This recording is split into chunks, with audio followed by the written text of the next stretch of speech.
Hello and welcome to this week's AWS OnAir Data Dive, where we're going to learn how to migrate self-managed Cassandra to Amazon Keyspaces. And I'm here with two of my coworkers, friends, colleagues. I have other names for you, but I'll resist. Michael and Naveen. Can you both introduce yourself? Michael first. Sure. Hey, Michael Rainey here, specialist with our managed services, Amazon Keyspaces. I work at AWS, really making it better for Cassandra users to run their workloads, right? So focused on the open source project, as well as some alternatives like ScyllaDB, but also how customers can help modernize that experience into a fully managed and serverless database like Amazon Keyspaces. Great. And Naveen? Hey everyone, this is Naveen Kantamneni, Specialist Solution Architect, primarily focusing on Keyspaces. And I help customers to offload their burden managing the Cassandra and migrate into the Keyspaces and do more productive stuff. Awesome. And yeah, I'm Jason Hunter, the host here. And I do kind of the same job, but for DynamoDB. And DynamoDB and Keyspaces have some shared architectural backend stuff. So that's why we work together a lot of the time to figure out which one's the best database for someone to use, whether it's better to use Dynamo Keyspaces or something else. We have a lot of purpose-built databases. So my first question to you will be, what is the purpose of Keyspaces as a purpose-built database? Yeah, our main purpose really is that Cassandra compatibility. You know, Cassandra has been running on AWS basically since the project's inception. For about 10 years plus, right? And really, AWS is the best place to run your Cassandra workload, whether you're running it on EC2 or Kubernetes, or using some of our partners who host managed Cassandra services. But we also feel that Amazon Keyspaces also delivers a really powerful experience for Cassandra developers. And really, it takes in a way we're able to leverage the Cassandra code base and do some nice integrations with AWS and really provide a serverless experience for Cassandra users. So they go from sort of the instance-based managing nodes and servers, the operations of compaction and repair, and really simplify it to here's your API and here's your data model. You're going to use read units and write units, and you're going to be able to scale that from a single operation per second to millions of operations per second. And when you go to production and when your business blows up. All right, so maybe we should do a quick overview of what Cassandra is for someone who's watching thinking, I don't know Cassandra either, so what's the world of Keyspaces? Can you do that justice? Yeah, absolutely. So Apache Cassandra, right, is an open source project in the Apache community. It's a distributed NoSQL database, meaning essentially you lose your joins, but you get a lot of scalability, right? And really go back in terms of the history, we go back because we're talking about technology that people have been using for 10 years, right? When we moved from a state of the world where we were maybe dealing with some low-use internet applications to when mobile devices started to come on play, and everyone essentially became their own POS. And the scale at which people started accessing the web started to grow. And users needed a new database, a database that was built for internet scale. And Apache Cassandra allowed you to sort of scale to a number of requests or amount of, let's say, storage beyond a single server. So you can handle millions of requests per second or hundreds of terabytes and be able to provide a consistent performance for that data with a high availability. Because as soon as you have downtime or an outage, that's going to impact the sort of the user experience and generally the overall business. It's called a wide column store, right? Correct. So it kind of goes to how Cassandra can be modeled, right? You have this key value access pattern, but you also have this ability to do this sort of nested structure where you can sort of represent hierarchies within your data. So if you think about classic transactional use cases, I have an account, account has customers, or account has, let's say, phone numbers, and each phone number has a billing date. It also has maybe a name associated to it. And he essentially created these hierarchies to traverse the data in your query, but try to kind of do this delicate balance of, I need to get the store as much data within a single partition using this nested hierarchy. But when I query the data, I want to return just what I want to get, right? So that my query is fast. It uses a little amount of utilization when it queries. So again, you kind of want to increase the number of access patterns, and sort of that nested structure allows you to help you do that. All right. So Keyspaces compatible with that. Compatible. You speak CQL. That's the query language of Cassandra. Yes. Yeah. Well, again, there's some other databases too. There's ScyllaDB. There's other databases like Yugabyte has a Cassandra compatibility. So the CQL language has become a very popular option for NoSQL database access. Gotcha. And it becomes a very portable solution, especially for partners too. So customers want to build on the biggest, I say best Cassandra experience on AWS cloud, but be able to take that solution to an on-prem or hybrid architecture where you may be deploying some other CQL compatible database there. And the aim is, I assume, low latency, kind of like Dynamo, that people want really fast responses. Yeah. Again, the history between Dynamo and Cassandra goes back even further, right? Maybe all the way back to the Dynamo paper, and then how Cassandra was created at Facebook based on some of those, and even sharing some of the same authors. But again, high availability, low latency for sort of the transactional use case, multi-region, essentially global data, bring the data closer to your users, your end users, for the best performance, and you sort of and distributed, right? So you can scale up for volume and scale up for storage. I remember, Naveen, you were just talking to me about the global nature of Keyspaces. Could you give me a briefing on how that works? Yeah, sure. So just like how the global tables in DynamoDB provide like local data localization requirements, handling those things and all. So Keyspaces also have this offering called multi-region replication. So one of the popular things in Cassandra is like a massive scaling nature across the globe. Like you can build these things called data centers in Cassandra, where you can connect these data centers together across the globe and form it as a cluster. So the local users belonging to these regions can access within that local data center and retrieve the data fast and make the transactions pretty quickly. And it does in active nature. That is the beauty of the Cassandra. And right. We picked up the same principles and we implemented that in the multi-region replication when we built it. That we simplified in a way that within one click in the console, you can go live across the globe instead of like you rack the infrastructure, procure it, and then deploy the software and all, connect it back, and all these things are gone. Like with one click, you can go live across the globe. So that's the beauty of your multi-region replication. Right. So with, I've gone into Cassandra before in past lives. There's a lot of bells and whistles. You can do data centers and racks, and you can put servers all over the world and do these clusters. But then Keyspaces managed what we're used to at DynamoDB. Hit a button, do a cloud formation, you've got your database. And with the active replication and all the regions, you can have a distributed version of your table all around the world if you want, for low latency, for disaster recovery. Mm-hmm. And I don't have to actually go get a data center in a different country myself, or spin up my own nodes and figure all that stuff out. So right. Is Keyspaces is it the open source from Apache that AWS runs for people? Yeah. So we've taken so again, like we were saying, with the terms of features and functionality, we have the nice balance between the open source project, but we've also added in additional capabilities that we provide as a best experience for our customers. I kind of think back to like when I was a developer, right? And I really got into NoSQL when, essentially when first back, when you're a developer and you work with relational database, you're dealing with the DBA, you're dealing with the system operations, right?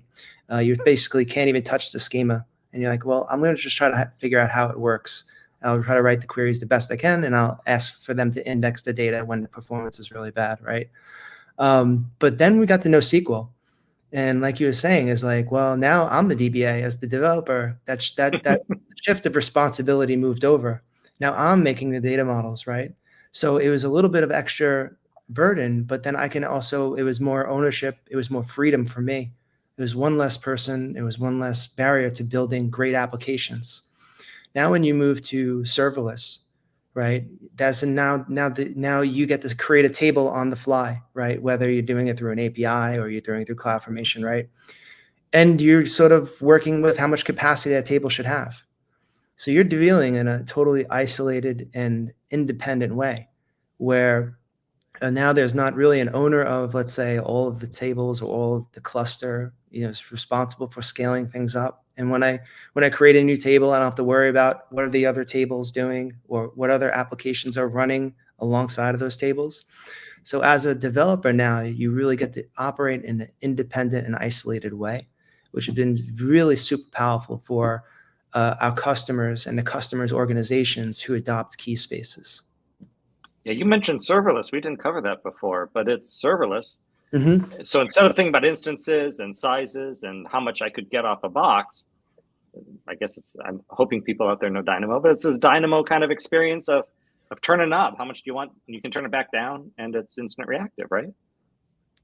Yeah, absolutely. So it scales up in demand of traffic. So essentially you can start off very low, like traditionally, like with Cassandra, maybe you have to start out with 3, maybe 5 nodes, again, across multiple AZs. But I'm just starting a new application and I'm testing in dev, but I want to get started quickly. When I create a table, I have a production ready table and I can be doing 10 operations per second, or I could take that, table and go to 1 million operations per second. And, that is without talking to anyone, right? That's me just running some code locally, right? With increased service limits, obviously, right? Yeah, talking to your finance team about the million per second. But. Obviously, right. But the thing is that, like, from a developer's perspective, from an agility perspective, now, like, there's less coordination in the little things that you need to do, but you can really, scale out not only your table, but through the development life cycle. It really helps out and get things to production much quicker. Yeah, I've worked with a customer on Keyspaces. Sometimes we help each other out here. And their challenge is that to do a production small table, they have to do so many servers to just be production quality for them. And the cost is tremendous. Whereas you can do the same production level with Keyspaces by just saying, I need this much read-write rate. The storage is whatever you consume, and it's production quality, even on the low end. So that's a reason for them to migrate. Yeah, and also I think especially with serverless too, it's the periods also, so maybe like not unutilization, right? So like you may have a big seasonal workload, like at the end of the year is very popular for you. And what happens generally is that you want to spin up like maybe 100, 150 nodes, right, to handle that workload. Well, generally you're not scaling back down. You're kind of using those 150 nodes all year, and but it goes underutilized, right? So with serverless, you're sort of paying for use, and when you're not using it, you're not paying it. So there's a huge savings in seasonality workloads as well. So we see both customers who have hundreds and hundreds of tables, customers who are just starting out with Cassandra, but also a lot of customers who are doing like seasonal workloads and things like that. All right, could you give us an overview of some customer stories who are using Keyspaces? Sure. So we have one customer comes to mind related to sort of that scaling out and the number of tables and complexity is Monzo Bank. And this is a UK bank. And they have they do banking for millions of customers in the UK, allows them to sort of people to, manage their money and spend their money around the world, right? So the primary store there was Apache Cassandra, but they had 2,500 tables. They had 350 terabytes, and they were doing hundreds of thousands of operations per second. and Okay. essentially created this microservices architecture, right? So it was almost like 2,500 microservices with the 2,000 plus tables across multiple clusters. And that becomes a lot to manage, right? And when you want to add another table, how does that impact all of my other tables in that cluster, right? And who has to know that, and who becomes the gatekeeper for allowing new tables in? So they wanted to sort of modernize that experience for their team and for their end users, customers, and applications within the bank. So they wanted an application that would be scalable and highly available, but allows them to sort of move quickly. So they adopted Keyspaces. They migrated all of these tables over the course of about a year and a half, incrementally sort of migrating these tables one at a time in these services. And now they operate about 2,500 separate tables in Keyspaces. Each one of these tables has their own capacity. They understand the cost of every single table. They understand the cost of now end-to-end from these microservices. These things can be secured independently. They can have different access roles. There's a lot of flexibility, and again, that's with not a lot of refactoring out of that, because with NoSQL, you don't have joins, right? You don't have cross-table joins. So a lot of the exact same Cassandra model that you have today, you can transport to Keyspaces and deploy it and start operating on that data model without having to change any of your queries or the structure of them, given that we support all the features that you're using today. So there are some compatibility gaps. There are some features that they worked around, but those gaps are minimal today, 4 years into the project. We have a lot of compatibility with the project today. And again, now they're doing 400,000 at peak times. They're doing 400,000. I'm sorry, 2 There's million. a difference between 400 and 400,000. Yeah. There's a big difference. Yeah, but it's actually it's 2 million. Look at my notes here. 2 million writes at peak, and 100,000. I'm sorry, 100,000 writes, 200,000 reads at per peak. second. Yeah, so they're doing millions of operations per second.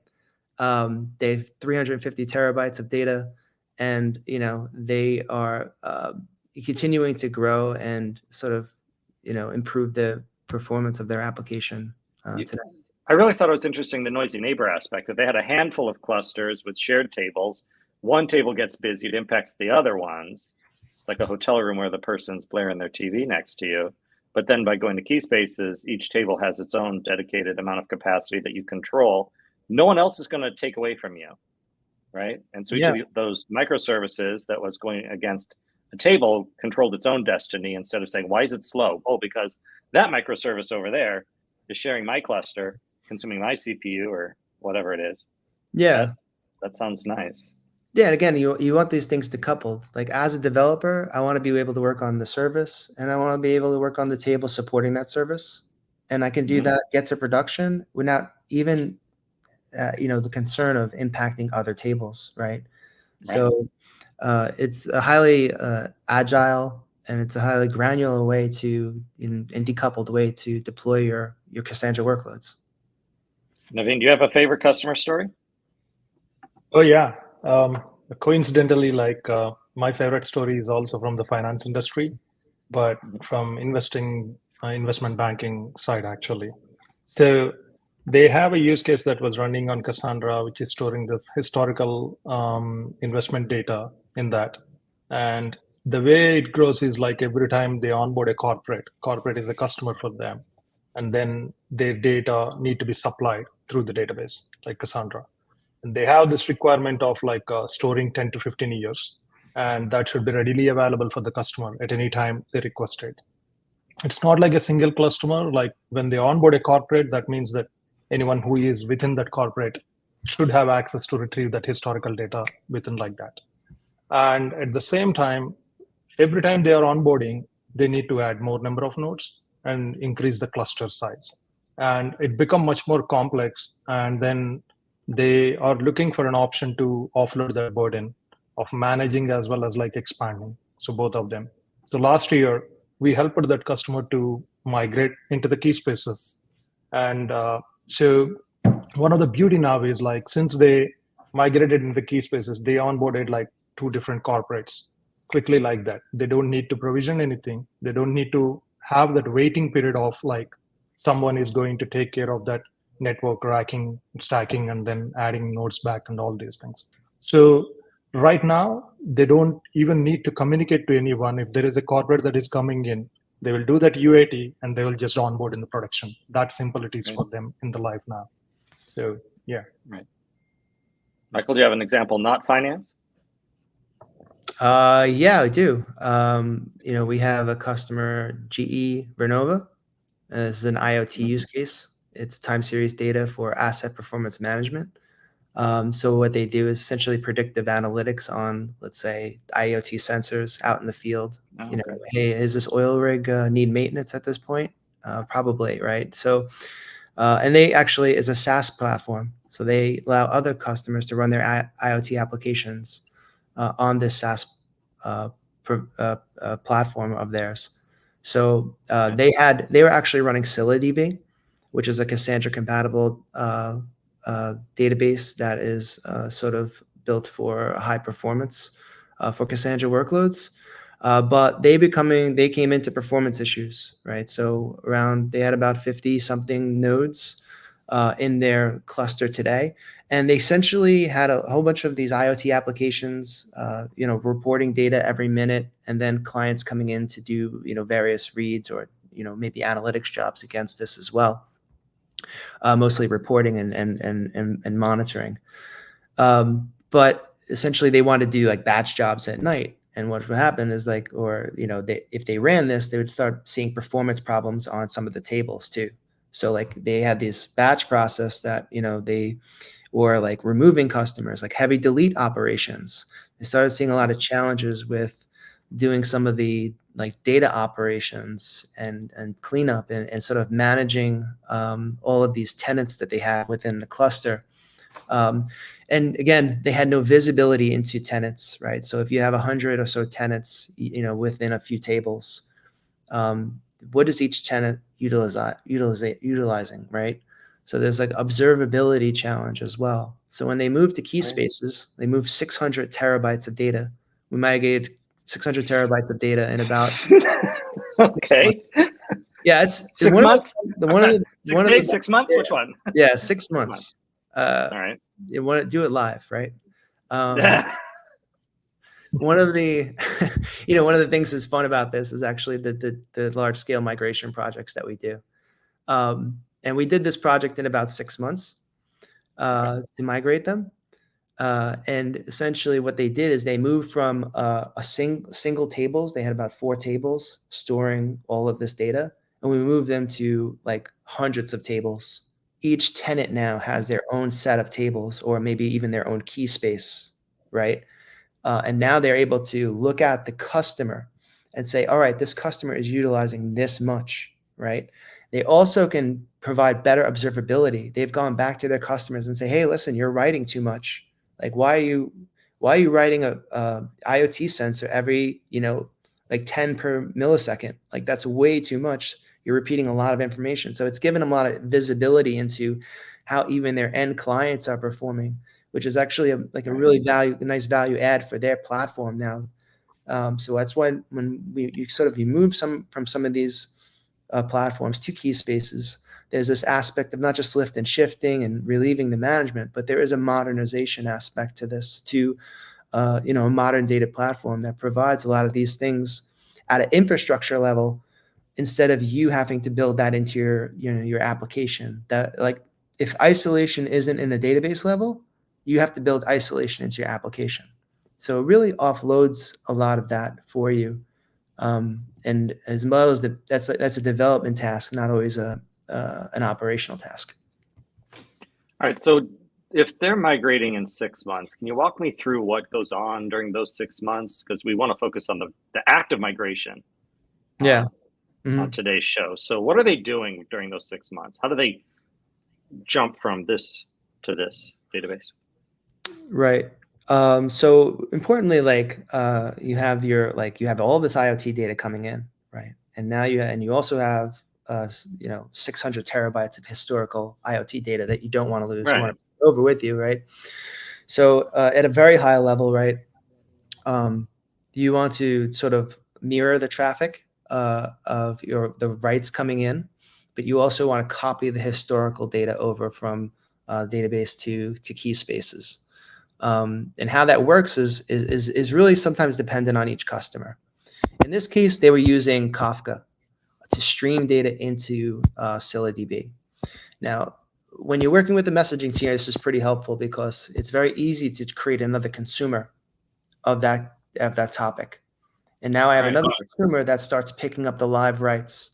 And now I'm mirroring my traffic. So if you're using like a stream, that's one of the better ways to start your migration, right? Because it really handles a complicated aspect there. The other thing was to actually move all of the historical data over from the existing cluster to the new tables, and we were able to use actually AWS Glue to do that. Okay, I think we're going to see a demo of that later, right, Naveen? Oh yeah, definitely. That's a foreshadowing. Yeah, so we're going to demo a tool called CQL Replicator, and this tool will actually help you do the increment, the historical copy, but also the incremental data that changes that are occurring in Cassandra and move them over to Keyspaces. Right, but since they're getting a stream of data, they did the dual write system.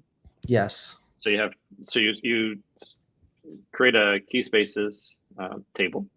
Yep. You start writing to it. You meanwhile backfill from the 700 terabytes, although maybe smaller, one table at a time, from the old system to the new system. And at that point, now you're synchronized, and your writes are going to both. And then you move your reads over, maybe not all at once, but maybe piece by piece. Yes. Yeah. Generally, there's this sort of like shadowing, right? So in their case, like we talked about, they're a SaaS platform. They have multiple tenants, so they're actually able to move like read tenants over at a time, too.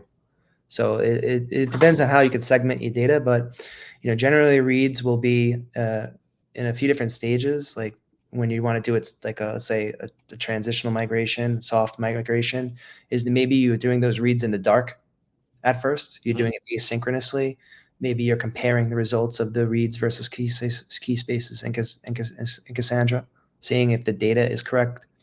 And then you're going to go to maybe like moving a portion of your traffic over to doing those reads, so that is tied to the end user experience. You're saying, all right, now these reads, a portion of reads are going to Keyspaces and actually getting customer usage. And if that really clears out, then you sort of create this plan to start migrating the rest of the reads over and SaaS customers, and in this case, over to Keyspaces as it's ready. So that's I want zero downtime. I want max paranoia that I have two systems equivalent. I can read from either one. I should get the same answer. I can verify I'm getting the same answer. I moved a little traffic. The load's good. Everything's fine. A little bit. So maybe that's the banking example. This is infrastructure of the world. I need to be very careful. But then maybe someone else has a maintenance window, and can they do something simpler than this dual write? Yeah, right. You can do sort of what you would kind of classically think as database migration, right? Is that like I'm going to copy all the data over during some period of downtime, and then I'm going to re-enable live reads, and start reading from the new data source, right? And this is a migration pattern that people use CQL Replicator for as well, because a CQL Replicator, like I said, was copy the data, but then does incremental changes. And then what happens is that the window of downtime becomes very small when you're just dealing about the latest changes. So you can think about it is with CQL Replicator in this mode where you're doing sort of a blue-green deployment, you're looking at like a window of maybe like 5 or 10 minutes versus like a window of hours or days or something like that. So we've had a customer that was able to migrate like during the weekend, like one Saturday afternoon, verified that things were working. Sunday they cut over. Next, business day, they were fully operational on Keyspaces. All right. So in that case, I set up this replicator that we're going to look at, and I can still write to Cassandra. Everything is brought over either in bulk or by incrementals to Keyspaces. And then they're kept in sync with my writes going to Cassandra, but then I switch my writes over. I've got a full copy. I'm running against the latest data, put my reads there. And all that you have is that little gap at the end where you stop the writes, make sure that they're all replicated, and then you get going again, right? Mm-hmm. Okay. So Absolutely. those are two different ways to do it. Makes sense. Any advice that you have on someone who's picking between the two, or is there a third way to do it? Oh, yeah, there's a lot of ways to do that, right? To migrate data, but sometimes it's dependent on the application, and there's various trade-offs too. Generally, like what we see is a lot of times larger Cassandra workloads are actually maybe some more centralized use of Cassandra within a company. They may be like a customer 360 application, like with Intuit, they had all the transactional data services and data stored in Cassandra. So you think about like customer and like transactions sort of relationship of data, they would store that and then provide it to multiple like applications within Intuit. That providing data services to multiple different customers, usually the customers tend to take a more conservative approach, generally doing like dual writes, dual reads, data copying over. And we see when customers have full control, like they're an application, but they also have their own Cassandra cluster and they kind of manage both, they have more opportunity to do the sort of blue-green deployment where it's like copy everything over, turn it off for a second, come back online. And that's because they have more control. There's less organization between teams about, this cutover. That's kind of where I see the delineation. But the terms of dual writes, do it multiple different ways. Like I said, GE does it through the streaming data, right? They have a Kafka stream that they're doing the dual writes in. Other applications like Monzo Bank wrote a proxy. There's a proxy layer between Keyspaces and their application where their applications talk to the proxy.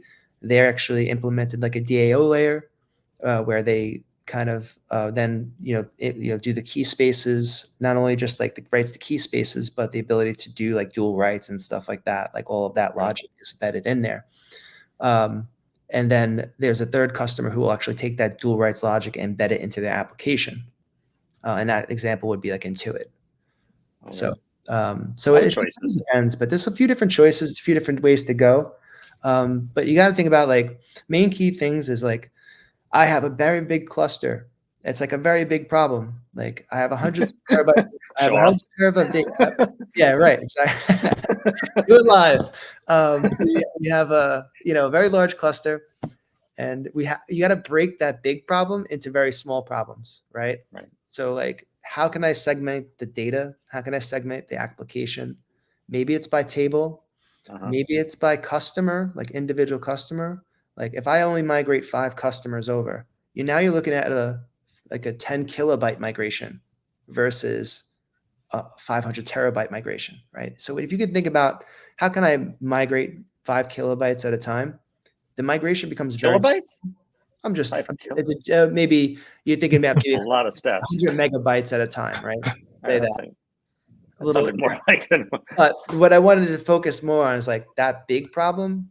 You can shrink it down to a very small problem, and when you make a migration small, it becomes much simpler. It becomes less risky.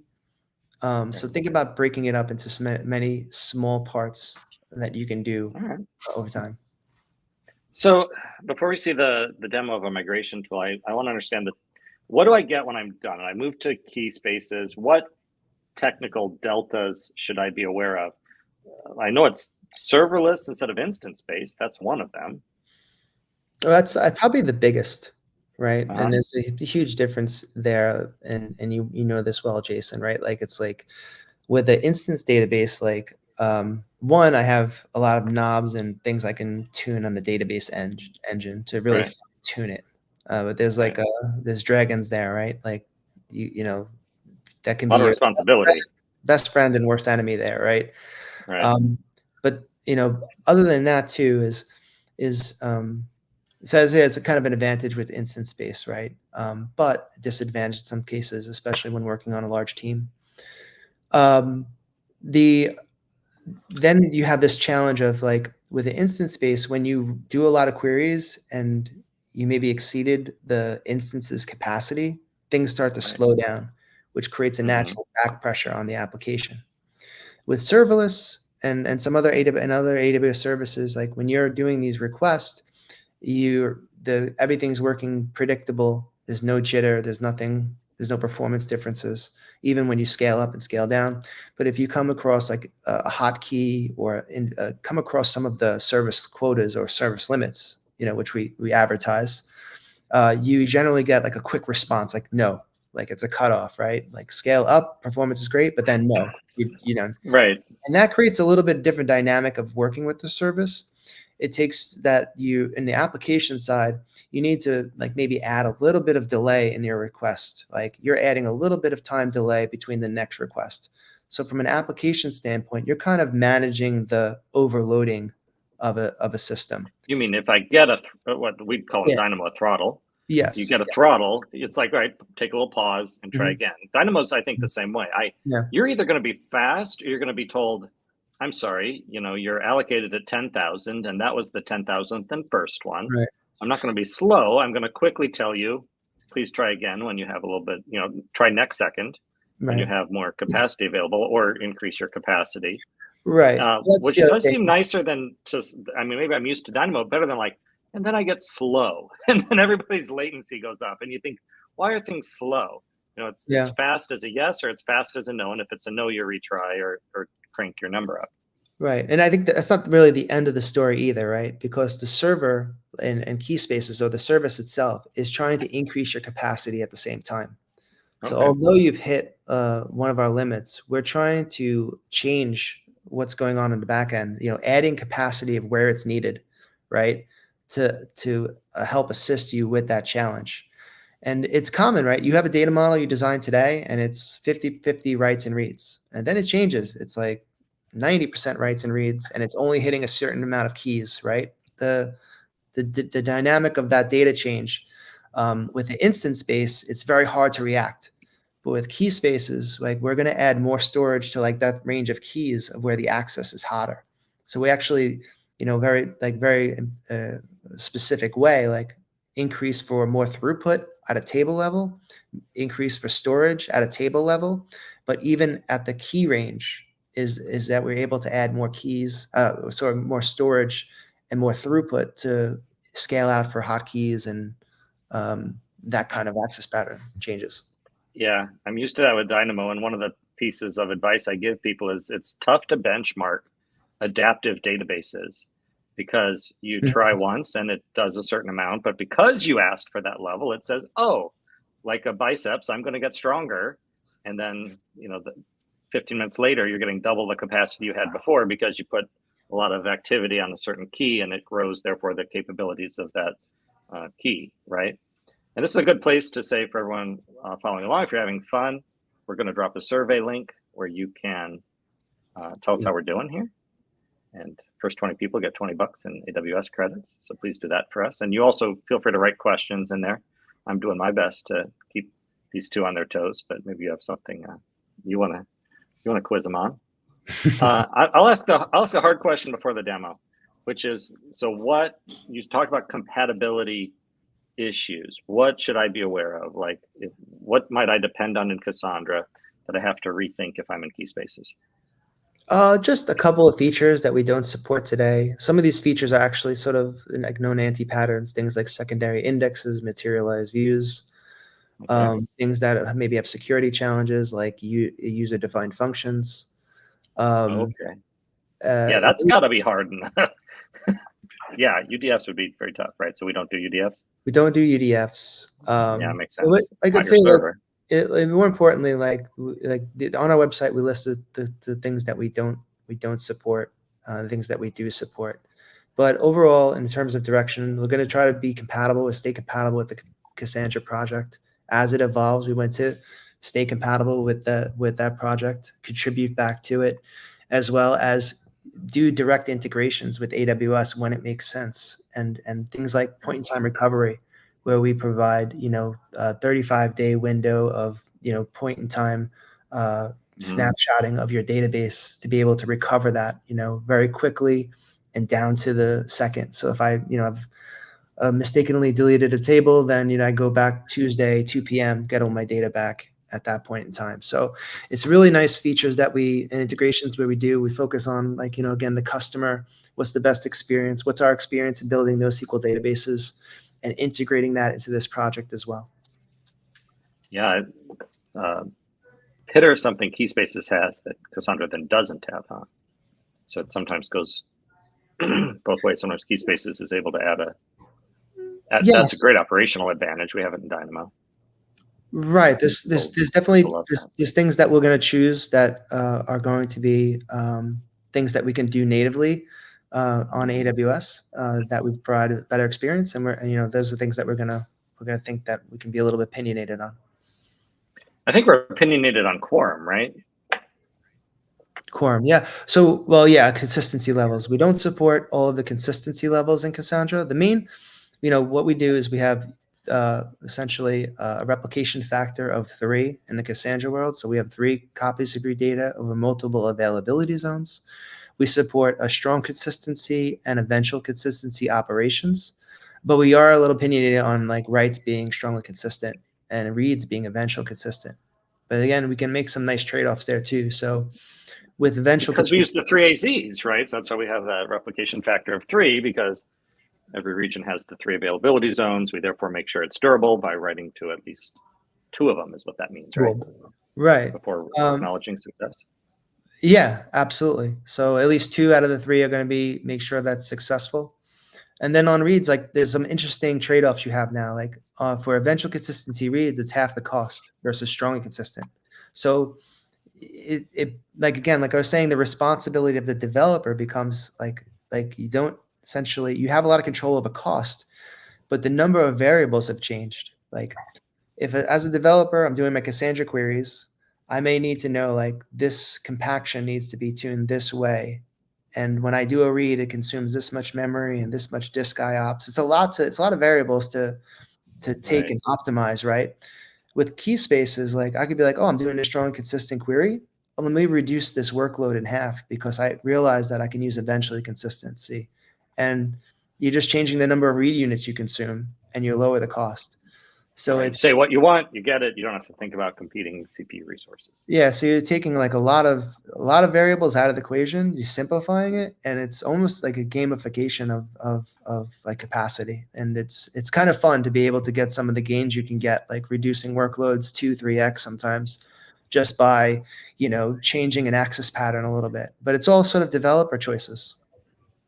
All right, Naveen, it's your turn in the hot seat. Michael's convinced me. Show me that it's easy. How do I replicate from Cassandra over migration? Are you guys able to see my screen? Coming up. There it is. I see clear. Yes. Perfect. That's the best command to start with. Okay. Now, let me explain what I just did. You did some command line. You just did something. CQL Replicator. All right. What am I doing? Yeah. That's it. Like, that single command is going to migrate your data now in backend while we are talking here. I'm done now. Yeah, that's it. If it works, I will have a job tomorrow. If it doesn't work, I'm not going to have anything tomorrow. That's fine. Either way. 17 minutes to hope it's done. Do it live, man. Yep. Okay, awesome. All right, so what's this still do? Let me talk about this one, right? So make it bigger. One of the things that most of our customers started asking since last year is, like, they know that they were able to offload their burden of managing the Cassandra when they are getting into the Keyspaces. But even getting into the Keyspaces, they want to make it much more smooth, actually. So they don't want to do the heavy lifting when they want to migrate it. And some of the customers cannot even afford to do the heavy lifting, like some of the examples like Michael was talking about before, right? Making a dual rights proxy. It's not that easy. Like, you need to put a lot of effort into that to make it. And you need to spend money into that one. A lot of developers need to work on the proxy, build it and all. Major customers if I don't afford need the that dual one. right, right? Like, that's a wonderful thing to do if you are no downtime at all, max paranoia about concern about I have a high workload and I'm very I wanted to make sure that works. But this is for someone who says, look, I want what was in Cassandra in Keyspaces, and I'm going to point my traffic at Keyspaces. Let's go, right? Yep, exactly. Like one of the customers that I'm helping right now, the customer is an ed tech who stores this assignment data and performance metrics of students and all these things. When he has some window like a fall break or something, they want to quickly do the migration and get it done. That's it. Take downtime, get this one done. Use Right. this tool to do the migration. That makes sense. So that's where this School is holiday. going to excel. Exactly. Okay. Yeah. So what this tool does is like, this is again like built on the AWS Glue, which is our serverless ETL process in the backend. And the tool sits in the middle. It will have connection established to the Cassandra cluster in your own private VPC or wherever you are running that one. And it will fetch the data from the Cassandra cluster, load it into the Keyspaces. And to keep track of the stuff, what is being loaded into the Keyspaces, it take leverage of another serverless, a storage one, Amazon S3, obviously.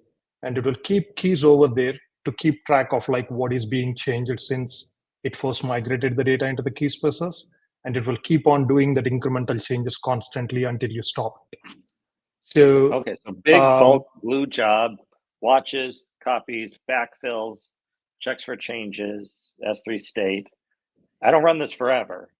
I run this until I'm ready to switch my application to Keyspaces, right? Exactly. So one example is like one of the customer, they were able to migrate this billion rows within like a few hours. And then they are doing these incremental changes and that is getting synced up on the other side.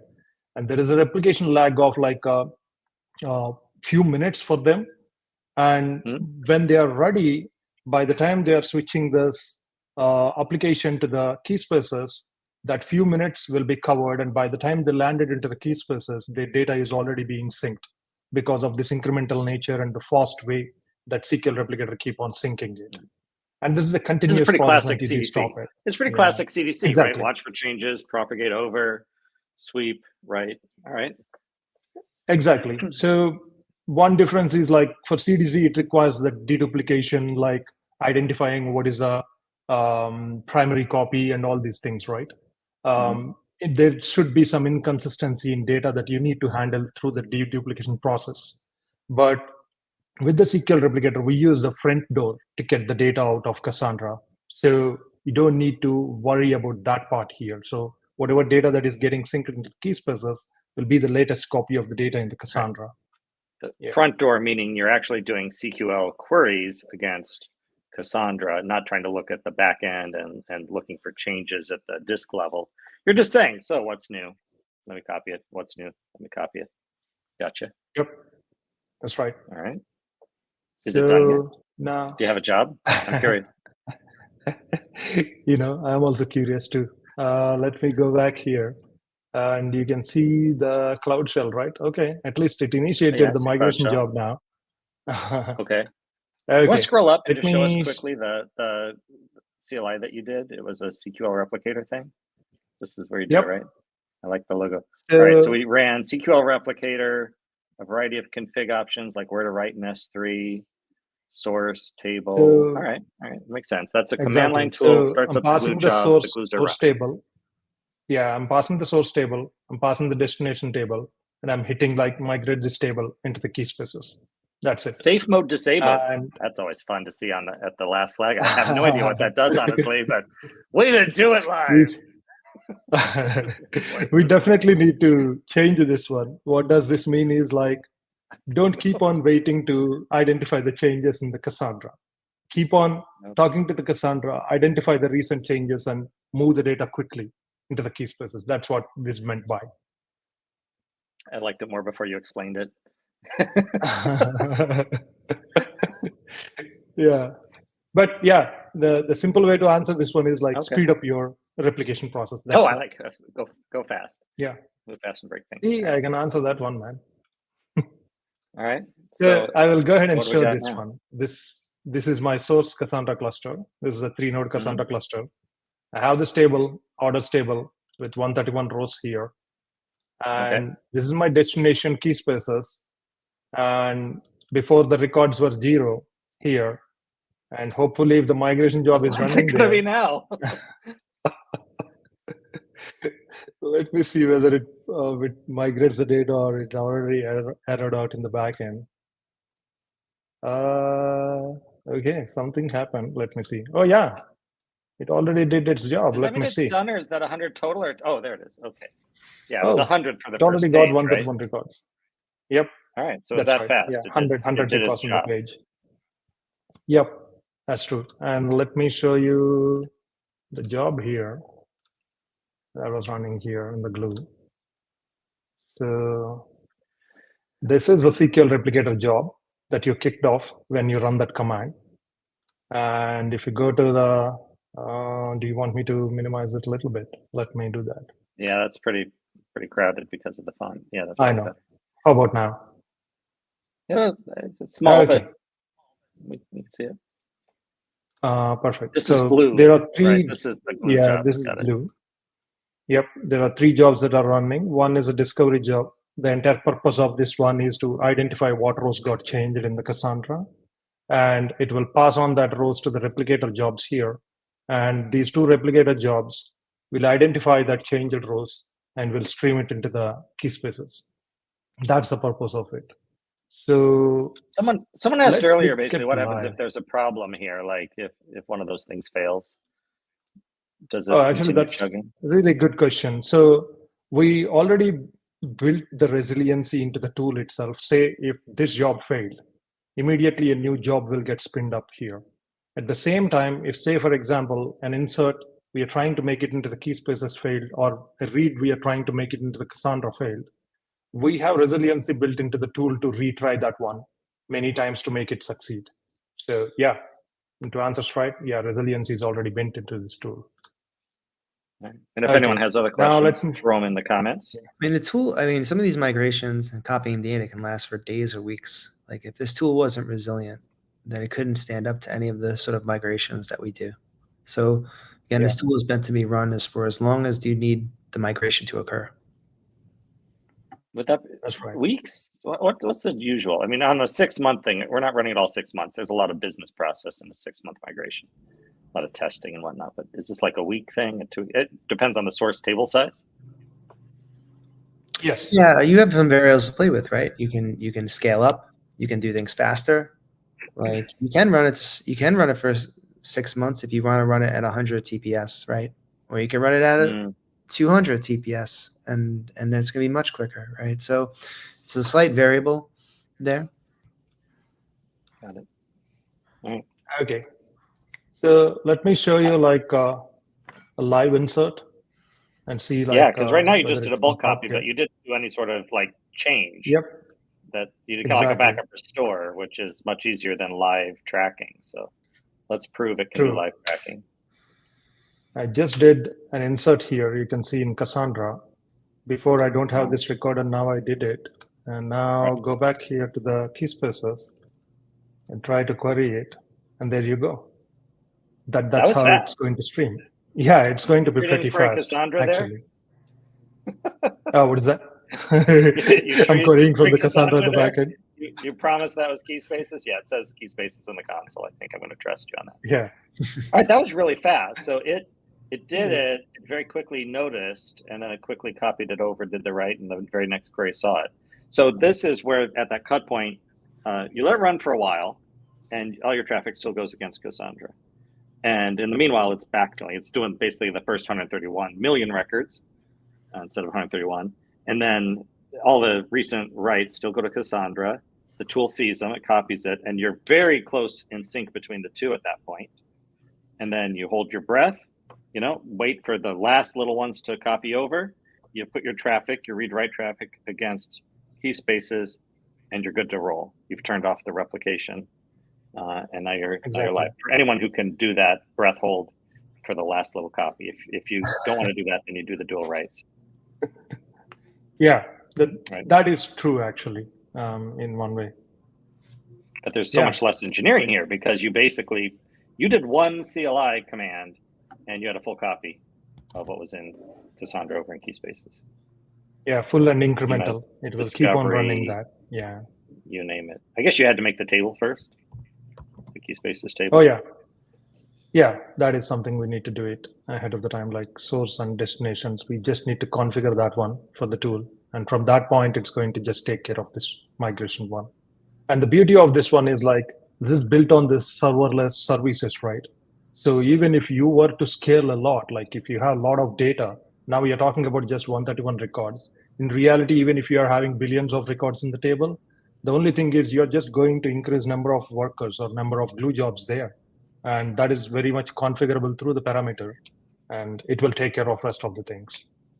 What's the biggest you've used this tool for? We've migrated customers up to 100 terabytes of data with this tool. That's real. That's real. I like that. Any last words? I haven't seen a question come in yet. If someone has one, write it in. Remember to do the survey. If we can put the survey link out again for people. But oh, you got a dashboard? All right. Oh yeah, one other thing I want to show you before we close here is like this dashboard here will tells you like what exactly going on in the source Cassandra cluster here. Like you can see that a lot of reads are happening in the source Cassandra cluster here. That's what the tool is doing. It is reading from the Cassandra cluster, and then you can see here the consumed capacity 131 records, whatever we did it, right? That one, it is loading into the target Keyspaces. In between here that you are looking at, this is a ledger table inside the Keyspaces, which I was talking about. How do we keep track of the stuff? What got migrated into the Keyspaces? What need to be migrated, right? That's what this ledger is going to come into picture. You can see a lot of read operations are also happening in the ledger here. Latency of your Cassandra cluster while these reads are happening and all. Yeah. You snagged, but we had disaster recovery and you came back. Oh, is it? No, we missed about 2 They stop seconds like of that. that. So you have a ledger, and it's this tracks all the metrics. So if you're doing one of those 100 terabyte migrations, you're going to want to look at this. 131 items, we just saw it happen, but here you want to watch it, see if there's anything you want to tweak or whatnot, right? All right. Exactly. I like it. They can also make decisions on like what is happening in the source also here. Yeah. And you could pause it because you might say, I'm only going to do this during nighttime, so as not to increase the load on the Cassandra side, right? Oh yeah, that is the beauty of this tool. Like Michael was talking about, right? We can keep on running for days and days. And that is one of the beauty where like you stop it and you restart the job, it will pick up from where it left off, because the ledger that you are seeing here is going to keep track of where it left off. So that's how we are picking up actually. Yeah. All right, good. Well, that will close it up. Thanks, both of you. That was really fun. And next week, I'll be your host again, as we're going to do DynamoDB, global tables, a really deep dive on how global tables work. So please come back for that same time, 10 a.m. Thursday Pacific. Thanks, everybody. Thank you, Jason. Awesome. Thanks, everyone. Thanks, Bye. Michael and Naveen.